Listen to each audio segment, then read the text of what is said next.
Tukwebazisa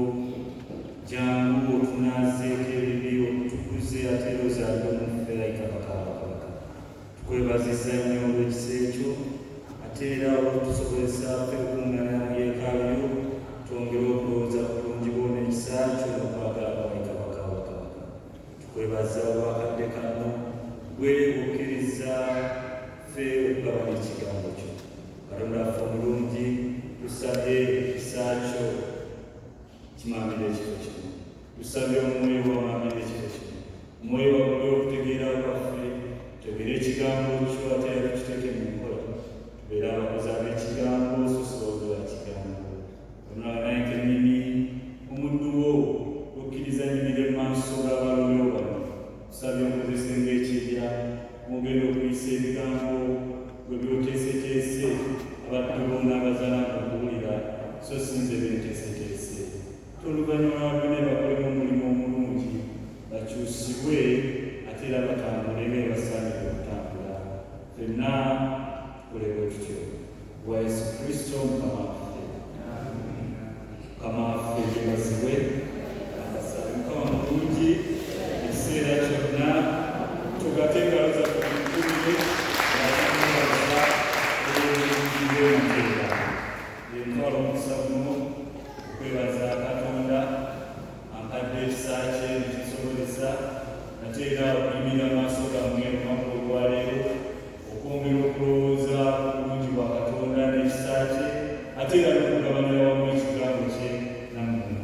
Ate era munzikirize neebaze mukadde waffe omusumba Reverend Alex Tobe olw'omukisa guno mwampadde ate era nsobola okuyimirira mu maaso gammwe ekyagolunaku olwaleero okugabana ekigambo kya Katonda nammwe. Mukama waffe yeebazibwe. Amannya omubuulizi Emmanuel Bwire. Olunaku olwaleero tugenda okugabana ebigambo ebiri mu bbaluwa etusomeddwa Pawulo yawandiikira ekkanisa ya Efeso, essuula ey'okuna, ate okutandikira ddala ku lunyiriri olwo olusooka paka ku lunyiriri olw'omusanvu. Pawulo nga Katonda amaze okumusisinkana n'akyusibwa, eyali ayigganya enjiri ya Kristo ate n'afuuka abuulira enjiri ya Kristo, n'afuuka omuntu abuulira enjiri ya Kristo amawanga gonna. Pawulo omulimu yagukola bulungi. Pawulo yabuulira enjiri ng'atambula amawanga gonna. Yali Koliiso n'akolayo ebinene, n'abuulirayo enjiri era amakanisa yagali nayo. N'agenda mu Bafiripi era n'akolayo omulimu munene, n'abuulira enjiri n'amakanisa n'aleka gatandise.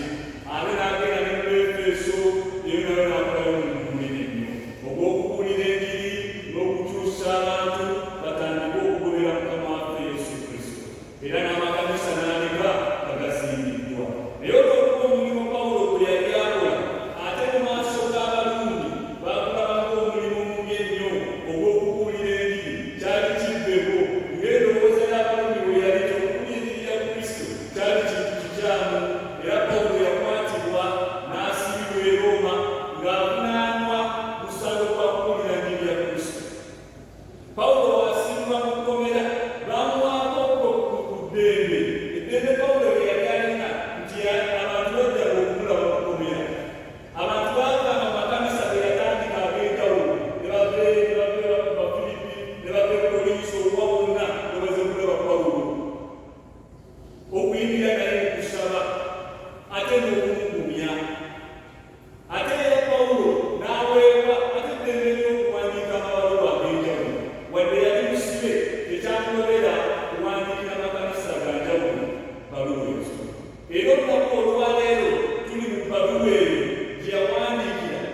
kugoberera, tetusaana kubeera wamu nammwe, tetusaana kuweereza nammwe, kubanga mmwe temuli batukuvu, temuli bakomo. Ate nga bagamba nti Abayudaaya tetuli ggwanga ddonde, twalondebwa Katonda, era ne Kristo yajja kuba ffe Abayudaaya, teyajja kuba mmwe mw'abanaggwanga. Saati n'ekirala nti bw'otunula mu byafaayo eby'abana abanaggwanga abalala b'ensi endala bo basinzanga bakatonda abalala, naye ate Abayudaaya bo basinzanga Katonda ate Katonda omu. Kaakati wadde bannaffe bano baali bakkiriza Kristo nga basazeewo okutambula n'Abayudaaya, Abayudaaya babasosolanga nti mu bugagga Nebu mwasinzanga bakatonda abalala, ffe wano tusinza Katonda atya? Katonda omu. Ebintu ebifaanaganako bwebityo enjawukana mu by'ennono, enjawukana mu by'eddiini n'ebirala ebyo byaleeta entalo mu kkanisa ya Efeso, byaleeta enjawukana mu kkanisa ya Efeso.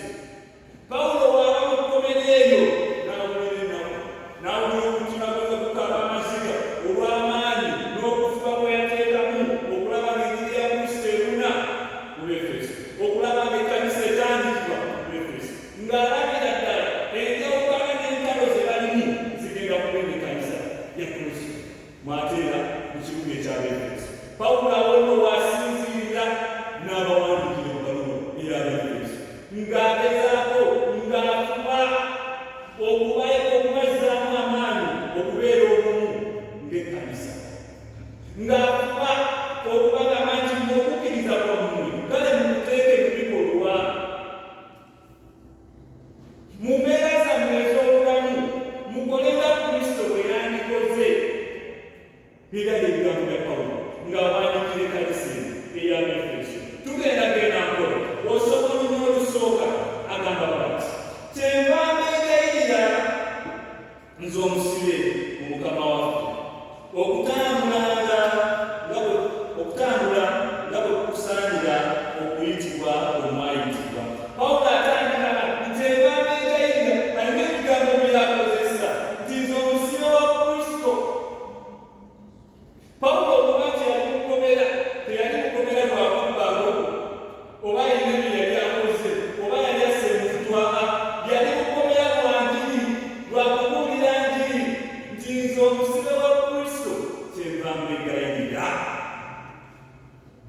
Wadde Pawulo alina okuyiriza naye akoze kyenva n'obwombeeko bungi yeegayirira ekkanisa ey'Abefeso, kubanga alaba bw'atagyegayirira, bw'atafuba okulaba ng'ekkanisa eno ekyuka, kkanisa ya Kristo egenda kukola. Saagamba nti kyenva mbegayirira okutambulanga nga mulaga ekifaananyi nti Kristo ali mu mmwe, nga mulaga okuyitibwa kwammwe nga bwe kuli, nti ffe abakolera Kristo bwe tuti bwe tulina okukola ki? Okutambula, nga Kristo wammwe si wa bigambo naye nga Kristo wammwe wa bikolwa. Abagambye nti mutambulire okuyitibwa nga ki? Bwe kuli. No naffe ekkanisa eya leero bino n'ebigambo bino byaffe nti naffe twetaaga mu mbeera zaffe eza buli lunaku, mu bikolwa byaffe, mu kusalawo bwe tusalawo ku nsonga ez'enjawulo, mu nkolagana ez'enjawulo ze tukolaganamu n'abantu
naye bwe n'obeewo ssaawa bbiri n'ogenda n'ofuna w'otuula ssaawa munaana mwenge olubanga okuga ekyemisana olowooza kuddayo waka naye nga Katonda akuwadde ensimbi oziira lwakuba omulanyi.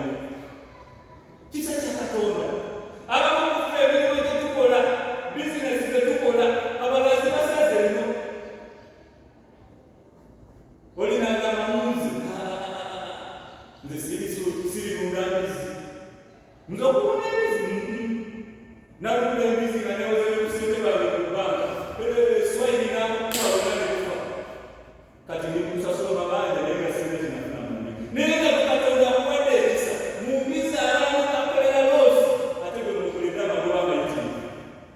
Era oba weegulananga omulimu guno nze sigiguvaamu. Omulimu gw'okulunda embizi, muli amagoba. Omulimu gw'okutunda enkoko, muli amagoba. Gy'edduuka muli amagoba. Naye ng'abalala ate amagoba gano tudduuka. Mikwano gyange, ebyo byonna by'olina kisa kya Katonda. Si maanyi go, si magezi go, si baakuba okola nnyo, si baakuba ebitabo bimala nnyo, si baakuba basoma nnyo. Naye byonna obifunye, byonna obituuseeko olw'ekisa kyani kya Katonda. Pawulo ng'atugamba nti tubeerenga bakkakkamu. Tugambe okubeera amaki amalala. Mukama waffe yeebazibwe. Era naffe nno ekkanisa ya leero tuwa okulaba nga tubeera bakkakkamu ng'abategedde Kristo. Omuntu ategedde Kristo tabeera na malala. Omuntu ategedde Kristo tabeera okwegulumiza, yakkakkana n'ategeera nti bino byonna birimu lwa kisa kyani kya Katonda. Ekyokuba nti ndi mulamu lwa kisa kyani kya Katonda. Abamu kuffe tusula wabi, tusula eyo mu myala n'endwadde z'obukyafu ezitusanze. Kolera biki byonna ebitusanze mu myala ne tusula. Naye ate ne weesanga abasula ewalungi ennyo ewatali myala nati bonna ng'ateeradde endwadde z'obukyafu ne weebuuza bisoboka bitya bino. Tuli balamu, endwadde tezitulumye kibadde kisa kya Katonda, si lwakuba twekumye nnyo, si lwakuba twefaako nnyo, naye kisa kyani kya Katonda. Ekyo kituyinza okukakkananga ebiseera ebisinga mu byonna katugamba nti Mukama erinnya lye liba likola ki? Ye talikulumizibwa kubanga nsiina kyembi lw'obwotali. Pawulo ajjayo ekintu ekirala nti tubeerenga n'obugumiikiriza mu ffe. Ategeeza ab'ekkanisa y'Abeefeso nti babeere n'obugumiikiriza wakati mu mbeera ezibanyigiriza, babeerenga n'obugumiikiriza. Wakati ng'ewaliwo n'embeera ezijja omuntu olaba ddala akusoomooza. Pawulo agambye tubeerenga n'obugumiikiriza, tugale okwala okulanga n'obusungu.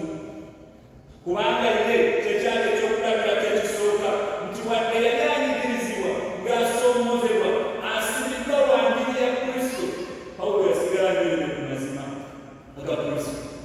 Yali asobola okweganga Kristo nti era Kristo simanyi mundeke lwakuba ayagala kubamukomera. Naye agamba nti byonna mbigumiikiriza, kati nammwe ab'ekkanisa y'Abeefeso mwetaaga mbeere n'obugumiikiriza. Wakati nga muyiganizibwa, wakati nga muyita mu kunyigirizibwa okungi, wakati nga musoomoozebwa ne bannaffe abalwanyisa ennimi ya Kristo, mwe mubeere n'obugumiikiriza ate obutabankulanga na busungu. Mukama waffe yeebazibwe. Kiro naffe kitwaliramu ti naffe wakati nga ffe abakkiriza Kristo, nga ffe abatambula ne Kristo, twetaaga okubeera n'obugumiikiriza muffe. Wakati nga tunyigirizibwa, wakati ng'embeera ezirabuseeko, twetaaga okubeera n'obugumiikiriza. Naye bwakututotobera mu Kristaayo ono tolufunamu okusoomozebwa kutono ng'alowooza kudduka bisimbi, ng'alowooza kwesalira magezi. Abayiga amagezi babaayo negamu obugundu wandeetambulideko wandeetambulideko birego by'oyita musiya bulijjo waliwo akutambulirako genda okuleki. Otandise okuva kukola okwagala kwa Katonda, otandise okukola okwagala kumalawo omuntu akuba ng'ogenda okutambula. Pawulo atugambye wakati nga tunyigirizibwa, wakati nga tubaba obungi, wakati nga tulina mulimu n'ekyokulya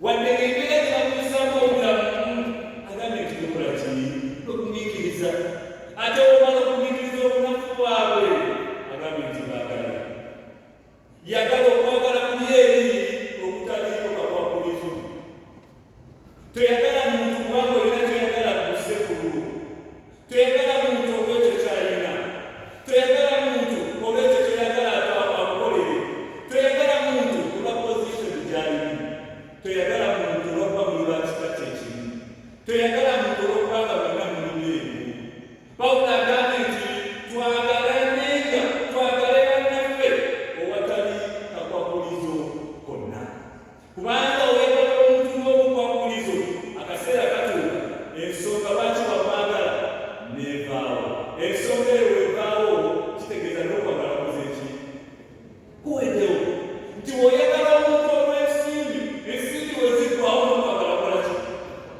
oyagala omuntu lwa pozishoni gyalina mu gavumenti katonda n'amala mugerera pozishoni gyalina mu gavumenti nemuvaako ng'amwagala lwa pozishoni eyo era okwagala kolaki pawulo agambye twagale bannaffe owatali kakwakulizo konna n'olwensonga eyo ekkanisa yali y'abakkiriza bannange twetaaga naffe bino ebintu ebisatu okubitambuliramu ng'abategede kristo ng'abatambula be kristo ekisookera ddala obukakamu ekyokubiri okugumiikizanga bannaffe ekyokusatu twagalenga bannaffe ate era okwagala okwo okutaliko kakwakulizo nga bwe twayagalibwa ne katonda n'atuwa omwana mubata yesu kristo atuyirire ng'atalidde okwakwakulizo kwonna n'agambya kale mwenna abalina emibiri ebingi abalina ebitono abeeru abaddugavu abawanvu abampi abanene abatono nganzi mwenna kristo wuyo abafiirire kwali kwagala so pawulo atujjukiza okubeera n'okwagala okwefaananyamu okwagala okutaliiko kakwakulizo n'akamu ate era okugumiikirizanga bannaffe n'okugumiikirizanga embeera newankubadde oluusi ng'ebanga bumuko newankubadde ng'ebetunyigiriza pawulo agambye byonna tubigumiikirizenga nekisingira ddala obukulu tubeerenga bakkakkamu kubanga omuntu ow'amalala takolekekana naye omuntu ow'amalala takwatakwatagana n'abantu omuntu ameza amalala olw'ensimbi abaava abayisaamu amaaso omuntu ameza amalala olw'okusoma ennyo abatasoma tabalabawo omuntu ameza amalala olw'obulungi bwe banne balabanga abatali balungi yemutegeeraali takola ki takolegana nabo neerabira nti maaso ga katonda fena tuli muntu atya tuli muntu omu so katonda amera amalala olwekyo kyoli olwebyo byolina enkolegana n'abantu tegenda kubeera nungi tegenda kubeera nywevu pawulo agambye tubeerenga bakkakkamu nga tukkiriza byonna bye tulina byonna bye tuli nebitwetoolodde si maanyi gaffe si buyinza bwaffe naye kisa kyani kisa kya katonda tugende mu lino olwokusatu pawulo agenda maaso agamba nti nga tunyiikiranga okwekuuma bumu obw'omwoyo mu kusibibwa okw'emirembe mukama waffe yeebazibwe pawulo agenda kugeza mu maaso ng'ategeza ekkanisa y'Abeefeso nti balina okufuba balina okunyiikira okulaba nga babeera bumu obw'omwoyo mutukuvu mukama waffe yeebazibwe nti balina okufuba balina okunyiikira okulaba nga babeera bumu ebigambo ebyo okunyiikira okufuba kitegeeza nti obumu tebufunwa bwe buti okufa waliwo embeera gy'olina okuyitamu okuleetawo obumu waliwo embeera gy'olina okuteekawo olabe ng'obumu bubeera mu maseekakiika mummwe kama feezi pawulo wasaba nti tulina okufuba tulina okunyiikira ffe okulaba nga tubeera muki nga tubeera bumu n'olw'ensonga eyo bakkiriza abakkiriza yaleero bakulisaayo bannange tulina nako okufuba okulaba nga tuletawo obumu mu kkanisa okulaba nga tuletawo mu maka gaffe okulaba nga tuletawo mu mirimu gye tuwangaali eyo yonna atugambye nti kuba kufuba bufubi kitegeeza si kyangu n'amatono okuleetawo obumu olina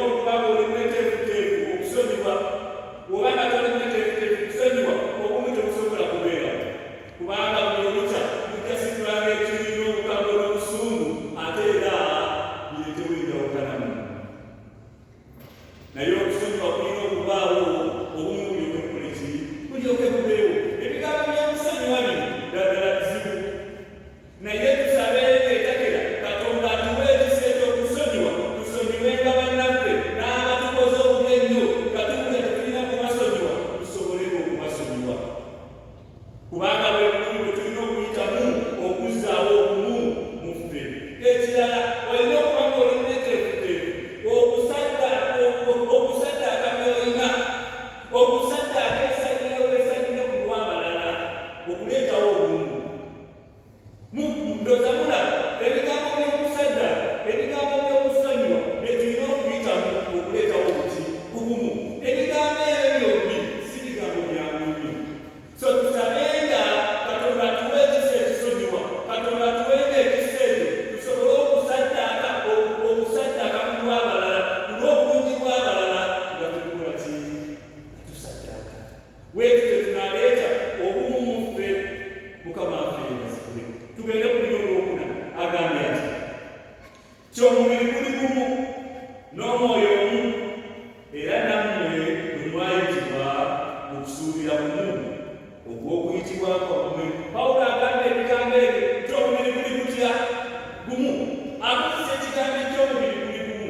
Ekigambo eky'omubiri nze ne wano nabadde nkifumiitirizaako ennyo nalabiddala ng'omubiri ogwo ekkanisa ya Kristo. Nti omubiri guli gutya. Ekkanisa ya Kristo tesobola beera mubiri gumu nga mulimu obusosoze mu yo, nga mulimu obutakwatagana mu yo, nga mulimu entalo mu yo, wabula erina kubeera ng'ejjudde okwagala, nga bonna bali kimu mwami Yesu Kristo. Gwe mubiri ogutya gumu. N'agamba nti n'omwoyo guli gumu. Omwoyo gwe mwoyo omugasa wa Spirit, nti omulimu gw'omwoyo omutukuvu ate era gutukuumira mu bumu obwo. Pawulo akozesa ebigambo ebyo agati omubiri gutya gumu.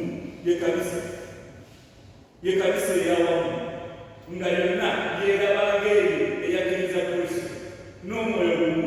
Gwe mwoyo omutukuvu alungamya ffe, alungamya nze naawe, akuuma obumu mu masekati gaffe. N'amanya ekigambo ekigamba nti n'essuubi nno n'okuyitibwa tulina bumu. Essuubi lyayogerako kye kintu ekigatta ffe abakkiriza. Mukama waffe yeebazibwe. Akyogedde bulungi nnyo era nga nnamwe mwayitibwa mu kusuubira bumu obw'okuyitibwa kwammwe. Ffenna tulina tusuubira ekintu kitya kimu. Njagala okubategeeza mikwano gyange, ffenna abali wano tulina essuubi lye tuluubirirwa, bwe bulamu obutakola ki obutaggwaawo. Kye kituleese wano. Ffenna tulwanira kufuna bulamu nakola ki mu obwakabaka obujja, era tulina obulamu obutakola ki obutaggwaawo. Kitegeeza ekisookera ddala tuli omubiri gutya ye kanisa emu etalimu kugawukana, etalimu kugwanagana, etalimu busosoze. Ekyokubiri n'omwoyo ali atya ali omu, alungamya ekkanisa n'abantu bonna abagirimu. N'ekirala ffenna tulina okusuubira kutya kumu. Ffenna ekigendera kyaffe, ekibiira kyaffe kya bulamu butakola ki butaggwaawo. Kati no bwe kiraga kiri bwe kityo nga ffe ekkanisa ffenna nga tulina ekiruubirirwa kitya kimu eky'okufuna obulamu obutaggwaawo. Twetaaga tutambulire wamu, kubanga ffenna ekitugatta Kristo ate era n'ekigendererwa ekyawamu eky'okufuna obulamu obutakola ki obutaggwaawo. So twetaaga tubeere wamu nga tetukulembeza ate njawukana mu ffe. Mukama waffe yeebazibwe. Wabula twagalane tubeere bumu, obwakabaka bwa Katonda bweyongere okugazibwa. Olina olw'okutano n'omukaaga mukama waffe omu, okukkiriza kumu, okubatiza kumu. Pawulo akolayo ebintu ebyo bisatu nti mukama waffe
mikwano gyange twetaaga tufuba okulaba nga tunyweza ebintu ebireka ebisatu nga twabategedde Kristo tutambulire mu nsonga ezo ssatu Pawulo z'aleeta ensonga ey'okukkiriza mu Katonda atya omu ensonga ey'okukkiriza mu kigambo kye n'ensonga ey'okukkiriza okubatizibwa ate tusobola ki okutambulira ddala so twetaaga tunyweze ebintu ebyo tusobole okutambula mu mbeera zaffe ez'obulamu nga ffe abategedde Kristo. Maliriza n'omuliro omusanvu agambibwa ati naye buli muntu mu ffe yaweebwa ekisa ng'ekigera ky'ekirago kya Kristo bwe kiri.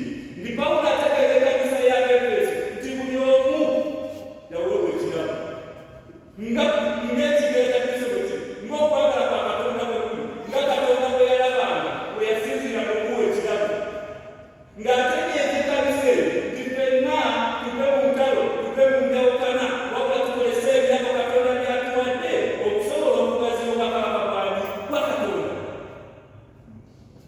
Ekkanisa ya leero kirina ffe kiriwo ekyokuyiga nti ffenna batuwadde ebirabo by'enjawulo naye ate ffenna atuwadde obusobozi nga buli kyakuwadde osobola okukikozesa enjiri n'ebuulibwa obwakabaka nekola kino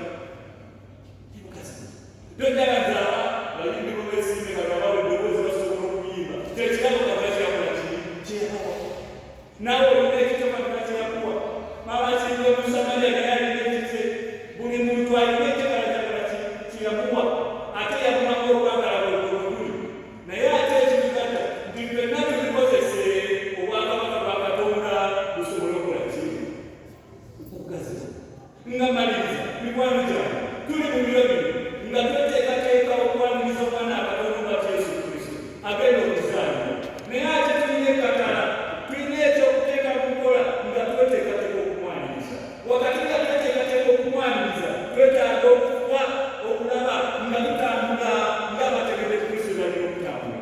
Pawulo abitunenyedde ekisokera agambye tulina okubeera abakakamu twejjemu amalala nga tweteekateeka okumwaniriza tulina okubeera n'okwagala munnamufe nga tweteekateeka okumwaniriza tulina okubeera n'okugumikiriza munnamufe nga tweteekateeka okumwaniriza nekisingira ddala n'olukyakatekesiira tulina okubeera muffe nga muffe temunitalo muffe mutudde okwagala kubanga okwagala ekyo tewagenda kwagala agende tubeere bumu kubanga ffenna tulina ekiwulira kitya kimu kyabulamu takola ki mutaggwaawo ffenna abali mu kkanisa Mukama waffe ali atya ali omu ne Yesu Kristo ffenna abali mu kkanisa tulina okukkiriza kumu nga tukkiriza mu njiri yani ya Kristo nga talaba nsonga lwaki twenyuza talaba nsonga lwaki twewalana talaba nsonga lwaki tulwanagana n'agamba nti ebirabo buli omu Katonda yamuwanga ye bwe yalabanga naye ate n'agamba nti ebirabo bye tulina eby'enjawulo tubikozese